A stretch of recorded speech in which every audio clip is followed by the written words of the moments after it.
Hello, welcome back to మన మసాలా కబుర్లు. ఈరోజు మన కమెంట్స్ లో అడిగిన ఈజీ చికెన్ ఫ్రైని చేసేద్దామా? అందుకోసం ముందుగా చికెన్ తీసుకొని శుభ్రంగా కడిగి ఒక బౌల్లోకి తీసుకోవాలి.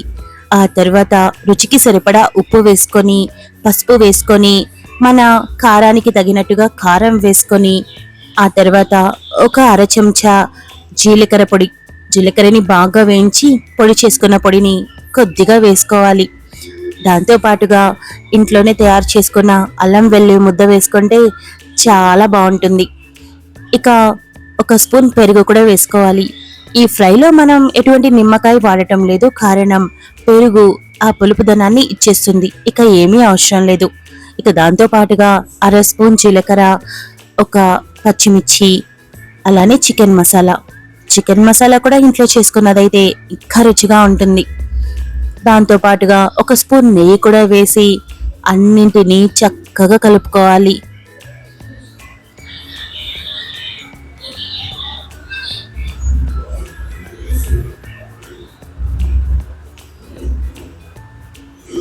ముక్కలు చిన్నవిగా ఉంటే మనం కలిపి మ్యారినేట్ చేసుకున్న తర్వాత ఉప్పు కారం పట్టి మనం తినేటప్పుడు ప్రతి ముక్క చాలా చాలా రుచిగా ఉంటుంది.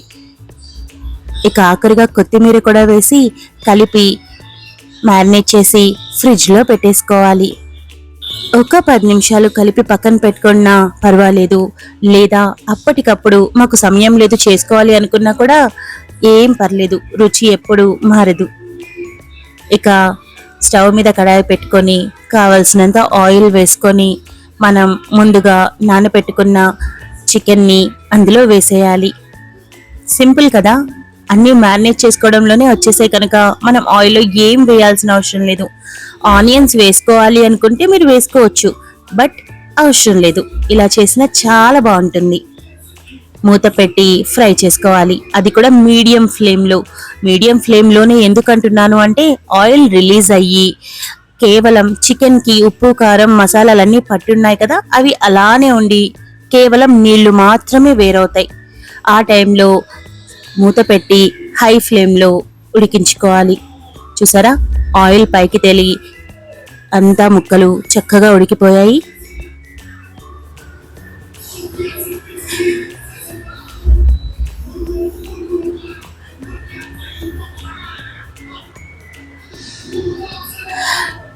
ఈ సమయంలో మనం ధనియాలు, దాల్చిన చెక్క, లవంగాలు, మిరియాలు వేయించుకొని పౌడర్ చేసి పెట్టుకున్నది ఒక స్పూన్ వేసుకొని కలుపుకోవాలి. ఇది మెయిన్ ఇంగ్రీడియంట్, ఎందుకంటే మన చికెన్ ఫ్రైని చాలా చాలా ఎలివేట్ చేస్తుంది, టేస్ట్ని ఎన్హాన్స్ చేస్తుంది. మీకు కనిపించే ఆ కొద్దిపాటి ఆయిల్ కూడా ఆఖరికి కొంచెం కూడా కనిపించదు. మంటని కాస్త తగ్గించుకుంటూ పెంచుకుంటూ కలుపుకుంటూ ఉండాలి.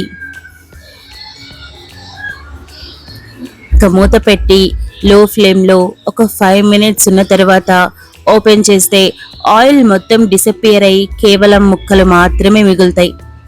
చూసారా, ఆయిల్ అస్సలు లేదు. ఇన్ఫ్యాక్ట్ మనం ఆయిల్ చాలా తక్కువనే యూజ్ చేసాం. ఇక జీడిపప్పు ఆప్షనల్, మన ఇష్టం, నచ్చితే వేసుకోవచ్చు, లేదంటే లేదు. ఒకసారి బాగా కలుపుకొని మూత పెట్టేస్తే ఆ జీడిపప్పుకి కూడా అన్ని మసాలాలు పట్టి బాగా రుచిగా ఉంటుంది. అంతే, మన చికెన్ ఫ్రై, అది కూడా నా స్టైల్లో ఈజీగా తయారైపోయింది. మీరు కూడా ట్రై చేసి ఎలా ఉందో చెప్పండి.